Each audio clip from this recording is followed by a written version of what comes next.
Hello everyone! In this video, I'll show you how to open a Barclays Bank account online in the UK. First, download the Barclays app and register as a new user. Next, follow the in-app steps to provide your personal details and upload an ID like your passport or UK driving license for instant verification.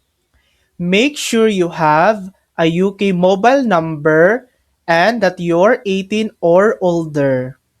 Once verified, your account will be ready to use immediately for online and in-branch banking. And that's it. Opening a Barclays account online is fast and easy. And that's how to open a Barclays Bank account online in the UK. Thanks for watching. If this video helped you, please like and subscribe for more helpful tutorials.